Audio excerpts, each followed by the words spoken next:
तो आ जाओ impairment of asset का फटाफट क्विकली रिवीजन करते हैं, ठीक है।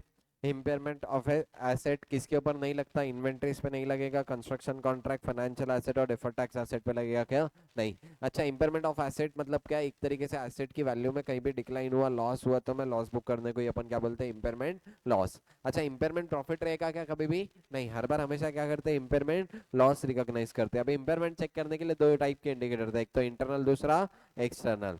मैंने बोला था कंडीशन फटाफट गो थ्रू कर लेना। एक्सटर्नल में क्या रहेगा? अगर एसेट की वैल्यू सिग्निफिकेंटली डिक्लाइन हो गई मार्केट वैल्यू, या फिर एसेट की carrying amount is more than क्या?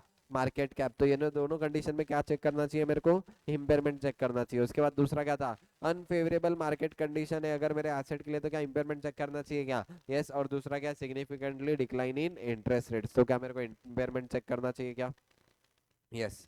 उसके बाद इंटरनल सोर्सेज मतलब मेरे फैक्ट्री के अंदर क्या, मेरे बिजनेस के अंदर के सोर्सेज क्या रहेंगे? जैसे इकोनॉमिक कंडीशन अच्छी नहीं है, एसेट की प्रॉपर परफॉर्म नहीं कर रहा, या कंपनी डिसकंटिन्यू करने का प्लान कर रही है, या फिजिकली डैमेज हो गया एसेट, तो एक केस में मैं इंटरनल इंडिकेटर रहेगा क्या? Yes, which will indicate asset क्या हो सकता? इम्पेयर हो सकता, मतलब कहीं ना कहीं उसमें एसेट में लॉस हो सकता क्या?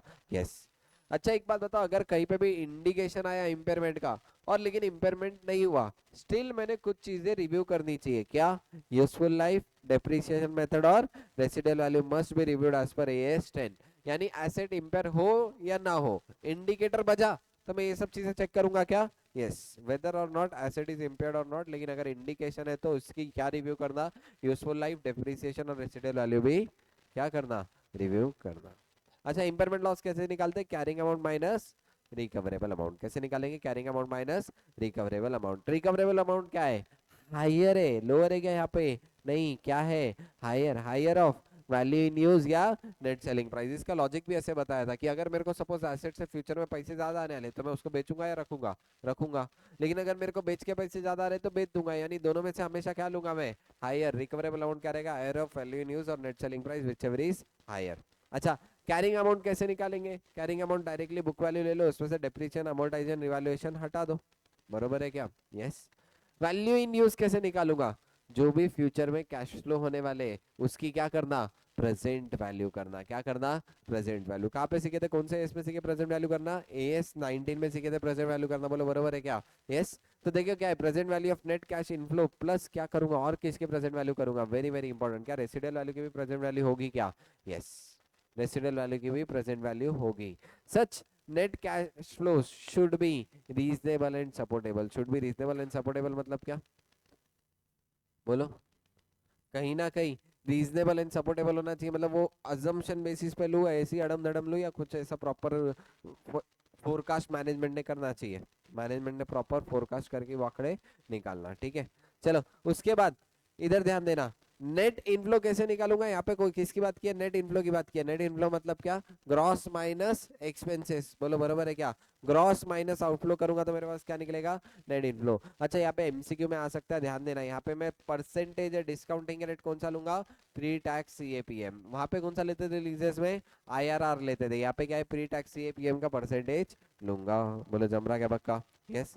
कैश फ्लो कितने साल के रहना? मैक्सिमम 5 ईयर, लेकिन 5 ईयर से ज्यादा ले सकता क्या? यस, अगर जस्टिफाइड है तो 5 ईयर से ज्यादा भी ले सकता। बोलो जम रहा। नेट सेलिंग प्राइस कहाँ पे भी सीखे थे? इन्वेंट्री AS2 में भी सीख चुके हैं क्या already? Yes. Net selling price कैसे निकालेंगे? Selling price minus selling expenses, वही expected selling price of the asset minus estimated selling expenses, तो मेरा क्या आ जाएगा? Net selling price. बोलो जमरा पक्का? यस। अच्छा, वैल्यू इन यूज और नेट सेलिंग प्राइस अगर क्वेश्चन में ऑलरेडी रिकवरेबल अमाउंट बोला हुआ है तो निकालने की जरूरत है क्या? नहीं। लेकिन अगर क्वेश्चन में नेट सेलिंग प्राइस के रिलेटेड या वैल्यू इन यूज के एडजस्टमेंट दिया तो मेरे को निकालना पड़ेगा क्या? यस। बोलो जमरा क्या पक्का? ठीक है। उसके बाद स्टेप्स किस तरीके से सॉल्व करूंगा? सबसे पहले डेप्रिसिएशन कैलकुलेट कर लो करंट ईयर तक का, तो करंट ईयर के एसेट की वैल्यू हो गई। उसमें फिर क्या चेक करना? Impairment loss. इम्पेयरमेंट लॉस कैसे करेंगे? Carrying value minus recoverable amount. अच्छा, जो भी मेरा इम्पेयरमेंट लॉस आया सबसे पहले मैं किसके साथ रिवर्स करूंगा? Revaluation gain. अगर कहीं भी बैलेंस शीट में रिवैल्यूएशन गेन का रिजर्व है तो पहले मैं इम्पेयरमेंट लॉस कहाँ से एडजस्ट करूंगा? Revaluation gain. बचा कुचा कहाँ लेके जाऊंगा? P&L। देखो वही impairment loss first adjust to the revaluation reserve, then it is transfer to the P&L। बोलो बरोबर है क्या? यस। अच्छा, रिवैल्यूएशन गेन कौन से प्रोपोर्शन में रिजर्व रिड्यूस होते जाता है? ओल्ड माइनस न्यू डेप्रिसिएशन कहाँ पे पढ़े थे? AS10। AS10 में पढ़े थे कि कुछ पार्ट रिवैल्यूएशन रिजर्व से कहाँ पे ट्रांसफर कर देंगे? रेवेन्यू रिजर्व में ट्रांसफर करेंगे। कौन से? इसका depreciation as per old carrying value और depreciation as per new carrying value, दोनों का डिफरेंस अपन हर साल रिवैल्यूएशन रिजर्व में से निकाल देते हैं क्या? यस। अच्छा, उसके बाद एट लास्ट क्या दे देना? रिवाइज डेप्रिसिएशन भी बता के छोड़ देना। बोले जम रहा क्या पक्का? यस। अच्छा, रिवैल्यूएशन लॉस रहा तो मेरे को दिमाग लगाने की जरूरत है क्या? नहीं, ऑब्वियसली रिवैल्यूएशन लॉस भी P&L में गया तो अब की बार अपना इंपेयरमेंट लॉस भी कहा जाएगा P&L। दिक्कत कब है? जब गेन है। बोले जम रहा क्या पक्का? यस। एंट्री क्या होगी? Impairment loss account debit to asset या फिर प्रोविजन फॉर इंपेयरमेंट, दोनों भी मेथड फॉलो कर सकते हैं क्या? यस। यहाँ पे क्या करूंगा? जो भी इंपेयरमेंट लॉस है फर्स्ट प्रेफरेंस किसको दूंगा? रिवैल्यूएशन रिजर्व में अगर गेन है। Second preference P&L account. बोलो बरोबर है क्या? यस। बैलेंस शीट में कैसे आएगा? एसेट की cost minus depreciation minus impairment losses. उसके बाद पढ़े थे CGU। CGU का कैश जनरेटिंग यूनिट मतलब क्या? कैश जनरेटिंग यूनिट मेरे बिजनेस का कोई भी ऐसा यूनिट या फिर सेगमेंट जो इंडिपेंडेंटली क्या जनरेट कर सकता? कैश जनरेट कर सकता, तो वो मेरे लिए क्या हो गया? Cash generating unit. If asset is capable of generating cash flow on the independent unit independent basis then such single unit is CGU। अगर एसेट डैमेज हुआ या यूज में नहीं आ रहा तो CGU का पार्ट रहेगा क्या? नहीं। बोले जम रहा क्या पक्का? यस। अच्छा, ग्रुप ऑफ एसेट भी CGU रह सकते क्या? यस। ग्रुप ऑफ एसेट जो जनरेट कर रहे हैं इंडिपेंडेंटली कैश फ्लो तो उसको भी बोल सकता, या इंडिविजुअल एसेट जो इंडिविजुअली भी कैश जनरेट कर सकता उसको भी क्या बोल सकता? CGU। गुडविल का ट्रीटमेंट क्या हो गया? गुडविल या फिर कॉर्पोरेट एसेट का? सबसे पहले तुम्हारे पास जो भी गुडविल या कॉर्पोरेट एसेट है, मैं CGU क्यों बना रहा? क्योंकि मेरे को गुडविल और कॉर्पोरेट एसेट को इंपेयर करना है। लेकिन गुडविल और कॉर्पोरेट एसेट का कैश फ्लो रहेगा क्या? नहीं। इसलिए दो मेथड है तुम्हारे पास, गुडविल और कॉर्पोरेट एसेट की वैल्यू डिटरमाइन करो। अब इसमें दो अप्रोच देखे थे, एक तो बॉटम अप्रोच, दूसरा टॉप डाउन। बॉटम अप मतलब क्या? नीचे की चीज ऊपर वालों के साथ घुल जाएगी। बॉटम अप मतलब क्या? बॉटम वालों को अप लेके जाओ। मतलब गुडविल और कॉर्पोरेट एसेट था, उसको किस में बांट दो? CGU। गुडविल और कॉर्पोरेट एसेट को किस में बांटेंगे? CGU। देखो, bottom up test, allocate goodwill and corporate goodwill and corporate asset to the CGU in consistent and reliable ratio. एक बार नीचे वाले ऊपर में जाके घुल गए, फिर क्या पूरे CGU के मेरे पास कैश फ्लो है? पूरे CGU का मेरे पास net selling price recoverable amount में निकल जाएगी। यस। तो अब एक इंडिविजुअल CGU की क्या कंपेयर करना? कैरिंग अमाउंट और रिकवरेबल अमाउंट। अच्छा, कैरिंग अमाउंट में क्या मिक्स रहेगा? इंक्लूडिंग क्या रहेगा? बोलो, कैरिंग अमाउंट में क्या इंक्लूडिंग रहेगा?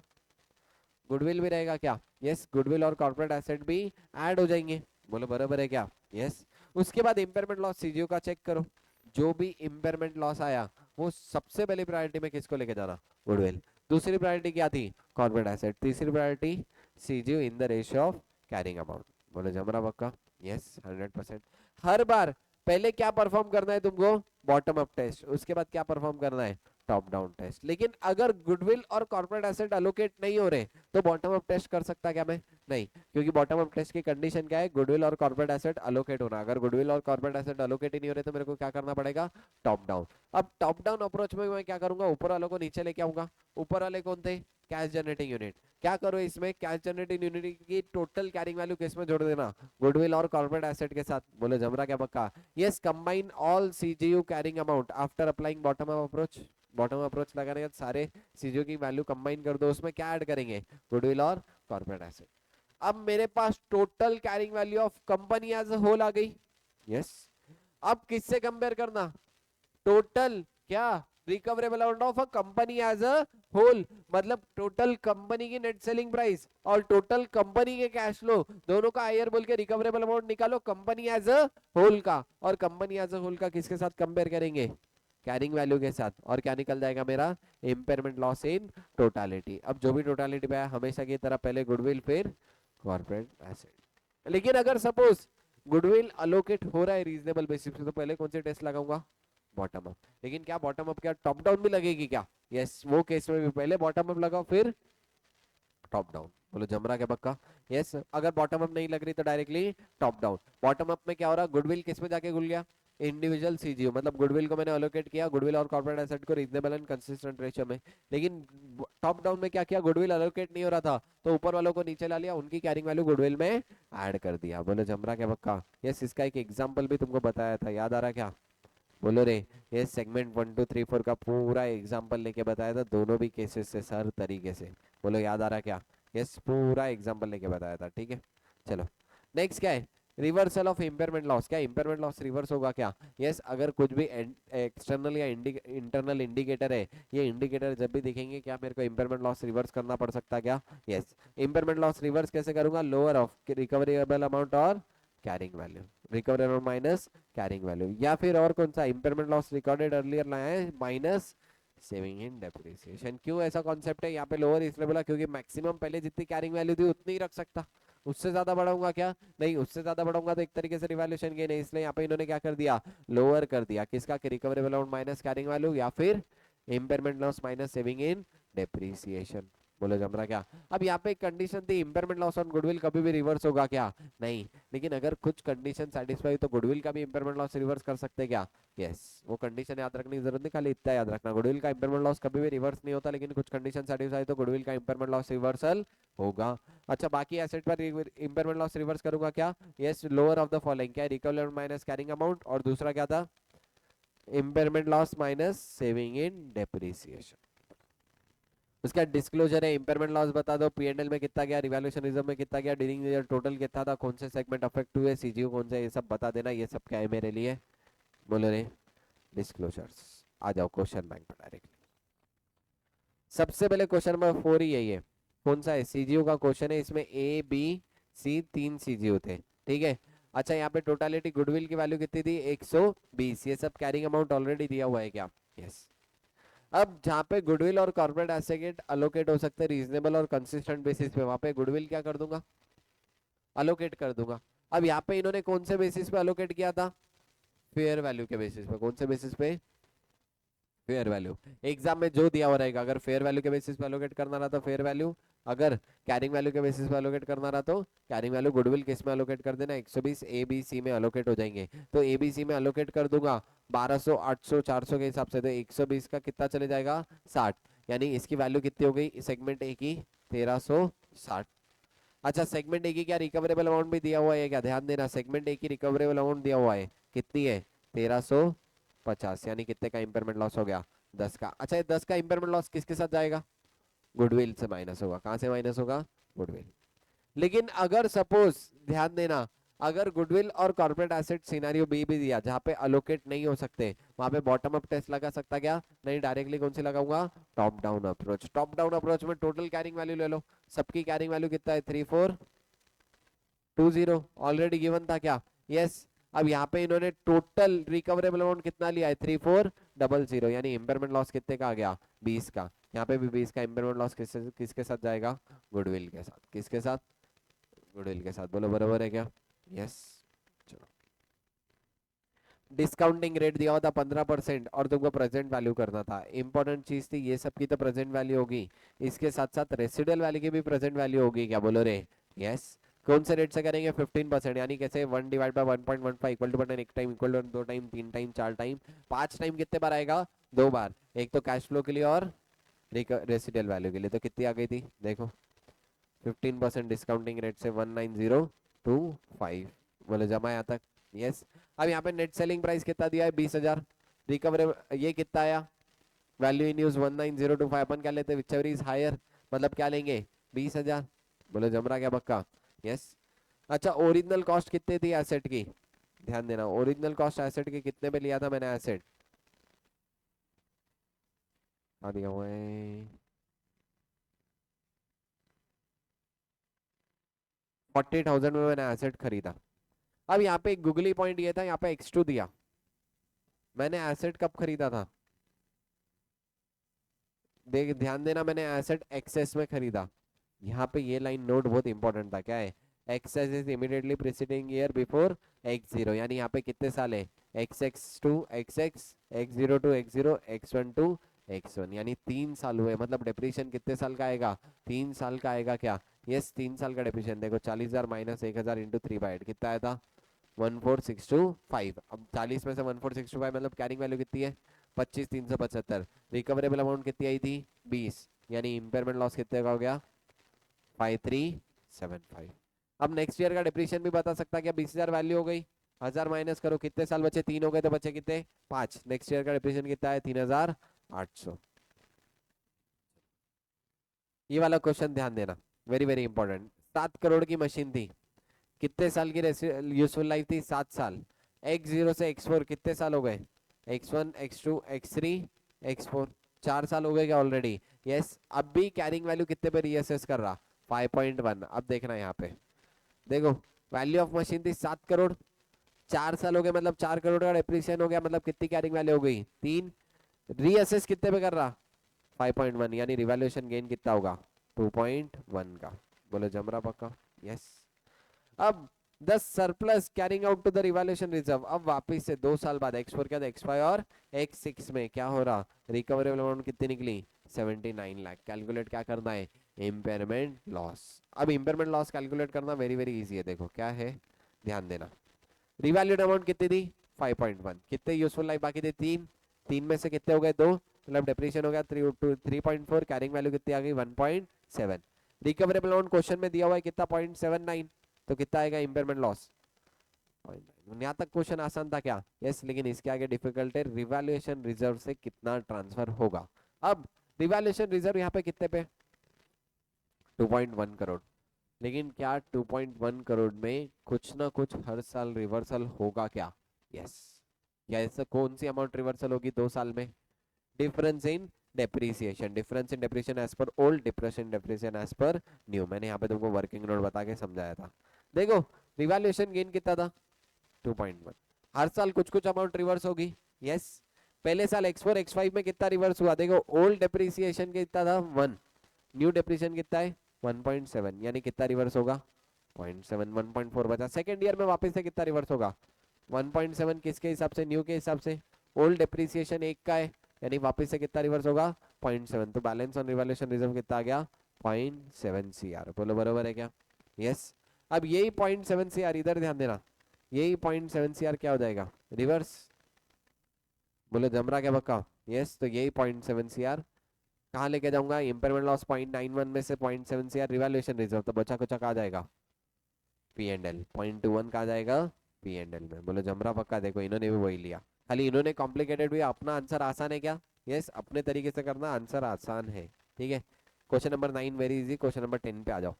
150 मैगजीन टाइटल थे, 17 परचेज, 18 सेल्फ क्रिएटेड। अब एक बात बताओ, मैगजीन टाइटल इंडिविजुअली मैं उसको रिप्लेस कर सकता, इंडिविजुअली कैश फ्लो जनरेट कर रहे हैं, और हर टाइटल के बारे में अलग अलग रिस्क एंड रिवॉर्ड है। तो क्या हर एक टाइटल मेरे लिए सीजीओ है क्या? यस, हर एक टाइटल मेरे लिए सीजीओ है। लेकिन यहाँ पे एक और question, it is a separate CGO, देखो बोला हुआ इंडिपेंडेंट है इसलिए सेपरेट सीजीओ। लेकिन एक एग्जांपल देखे थे अपन ने, जहाँ पे बस के 5 रूट थे और 5 रूट पे चलाना बस कंपलसरी था। वो केस में क्या 5 रूट इंडिविजुअल सीजीओ थे क्या? नहीं, क्योंकि एक दूसरे से कनेक्टेड है। लेकिन यहाँ पे मैगजीन टाइटल कनेक्टेड है क्या? नहीं, मैगजीन टाइटल कनेक्टेड नहीं है, इसलिए मैगजीन टाइटल इंडिपेंडेंट सीजीओ रहेंगे क्या? यस। ये वाला क्वेश्चन 11 बहुत इजी था। यहाँ पे मेरी डिस्ट्रॉइंग कॉस्ट थी 70, रिकवरेबल अमाउंट थी 0, और नेट सेलिंग प्राइस में भी बिक रहा कुछ भी नहीं था, ऊपर से -70,000 है। तो यहाँ पे -70 और 0, 0 आया था हायर। तो पूरा का पूरा 6 लाख क्या कर दिया था मैंने? इम्पेयरमेंट लॉस बुक किया था। याद आ रहा क्या? यस। ये वाला क्वेश्चन देखना। एसेट बैलेंस शीट में कितना था? 500। वैल्यू न्यूज कितनी है? 400। नेट सेलिंग प्राइस कितना है? 375। दोनों का हायर कितना लूंगा?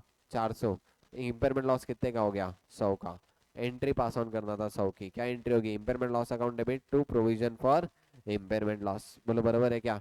और यही किसको ट्रांसफर कर देंगे? P&L, P&L to impairment. अच्छा, अगर यहाँ पे रिवैल्यूएशन रिजर्व होता तो क्या एंट्री करता? Revaluation reserve account debit, P&L account debit to impairment loss. Balance sheet में कैसे बताऊंगा? एसेट की कॉस्ट माइनस इम्पेयरमेंट लॉस, आ जाएगी वैल्यू। बोलो जमा क्या पक्का? Yes. Good Pharmaceuticals, Good Pharmaceuticals के पास कितने की मशीन थी? 60 लाख की मशीन थी, जिसकी करेंट वैल्यू कितनी है? 41 लाख। अब मशीन हो गई डैमेज, और मशीन से आ रहे कितने? 36 लाख। अब एक बात बताओ, मशीन लेकिन कैश फ्लो नहीं पता लग पा रहा, not able to generating cash flow. अब कैश फ्लो जनरेट नहीं हो रहा, तो ये मशीन मेरे लिए सीजीओ है क्या? नहीं। सीजीओ नहीं है तो इंडिविजुअली ये मशीन पे इम्पेयरमेंट लॉस निकाल सकता क्या? नहीं। मेरे को कंपनी एज अ होल या फिर सीजीओ एज अ होल का देखना पड़ेगा। यस। अब देखो, सीजीओ एज अ होल में कैश फ्लो कितने का है? 54 करोड़। रिकवरेबल मतलब 54 करोड़ हो गई। कैरिंग अमाउंट कितनी थी सीजीओ की? 3.46। बहुत ज्यादा है क्या? यस। कोई दिक्कत है क्या? नहीं, यानी इम्पेयरमेंट लॉस है क्या? ओवरऑल सीजीओ के हिसाब से इम्पेयरमेंट लॉस नहीं है, तो इंडिविजुअल एसेट पे इम्पेयरमेंट लॉस देखूंगा क्या? नहीं, क्यों? क्योंकि वहां पे कैश फ्लो निकाल नहीं सकता, मतलब कैश जनरेट नहीं कर रहा, तो इंडिविजुअली इम्पेयरमेंट लॉस नहीं निकाल सकता, इसलिए वो लोग ग्रुप वाइज देगा, ग्रुप वाइज इम्पेयरमेंट हुआ क्या? नहीं। तो इम्पेयरमेंट की जरूरत है क्या? नहीं, no need to provide impairment loss even if machine damage हो चुकी है। क्यों? क्योंकि ओवरऑल सीजीयू पे कुछ इंपैक्ट हुआ क्या? नहीं, इंडिविजुअली मशीन पे। अब यहाँ पे दो सिनारी होते हैं, अगर मैं मशीन रिप्लेस करने वाला हूँ तो कुछ जरूरत है क्या? ध्यान देना, अगर मैं मशीन रिप्लेस करने वाला हूं तो रिप्लेस करने वाली कॉस्ट ही मेरे लिए कैश फ्लो हो गया। ऊपर एक क्वेश्चन एग्जांपल में देखे थे, जहां पे मैं मशीन रिप्लेस करने वाला हूं तो जो पैसे आने वाले वो कैश फ्लो हो गया, तो वहां पे भी कैश फ्लो निकल सकता है, लेकिन यहाँ पे मशीन रिप्लेस की बात नहीं की गई है। मशीन रिप्लेस की बात नहीं की गई है, मतलब कैश फ्लो ही नहीं है मशीन का। बोलो बराबर है क्या? तो इम्पेयरमेंट लॉस होगा ही नहीं। लेकिन जहां पे मैं मशीन बेच के दूसरी मशीन रिप्लेस करने वाला हूँ वहां पे होगा क्या? यस, वहां पे कैश फ्लो है, तो वहां पे इम्पेयरमेंट लॉस भी निकालूंगा क्या? यस। उसके बाद क्वेश्चन नंबर 14 वेरी इजी, एक बार देख लेना, डायरेक्टली आ जाओ क्वेश्चन नंबर 15 पे। अब देखो क्वेश्चन नंबर 15 में, देखो एक्यूमुलेटेड डेप्रिसिएशन 4.1 था, 5 करोड़ पे एसेट खरीदा, मतलब इसकी करंट कैरिंग वैल्यू कितनी हो गई? बोलो, ध्यान दो, कितनी कैरिंग वैल्यू हो गई? 5 करोड़ की थी, 4.15 मतलब 0.85 करोड़ कैरिंग वैल्यू हो गई। x1 x2 का डेप्रिसिएशन कितना आएगा? 0.25, यानी इसकी वैल्यू कितनी बची? 0.6 crore. Net selling price 30 lakh x1 में था, लेकिन हर बार अपने को x2 के हिसाब से पूछा था। x2 में क्या बोला हुआ है? 20% से डिक्लाइन होगा, तो 30 लाख से नेट सेलिंग प्राइस 20% से डिक्लाइन हो गया, नेट सेलिंग प्राइस कितना हो गया? बोलो, नेट सेलिंग प्राइस हो गया 24.5 करोड़, 5 लैक्स। ठीक है, उसके बाद value in use 35 lakh x1 का था, लेकिन x2 में 30% से ये भी डिक्रीज होगा, तो ये कितना हो गया? 24 lakh, whichever is higher, क्या आ जाएगा? 24.5, रिकवरेबल अमाउंट 24.5। बोलो बराबर है क्या? यस। अब देखो इंपेयरमेंट लॉस कैसे आएगा? Carrying value 60 lakh, recoverable amount 24.5, मतलब इंपेयरमेंट लॉस हो गया 35.5। अब 35.5 जो है, अगर 12 लाख रिवैल्यूएशन रिजर्व में बैलेंस है तो 35.5 में से 12 लाख का आ जाएगा? बोलो रे, 12 लाख का आ जाएगा रिवैल्यूएशन रिजर्व, बचा कुचा का आ जाएगा पी एंड एल में। अगर वैल्यू यानी जीरो हो गई तो जीरो और -2 विच इज जीरो होगा, यानी पूरा का पूरा 60 लाख का इंपेयर हो जाएगा क्या?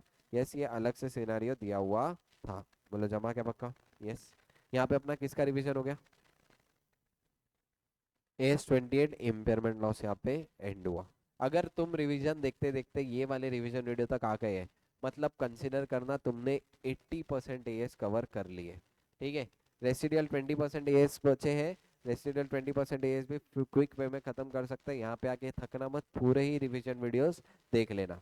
ये रिवीजन वीडियोस तक पहुंच गए, मतलब 70-80% तुमने कवर कर लिया, और जो सीक्वेंस में रिवीजन वीडियो अपलोड हुए वही सीक्वेंस में रिवीजन वीडियो देखते जाओ। बोलो जम रहा क्या पक्का? यस। चलो लेट्स एंड।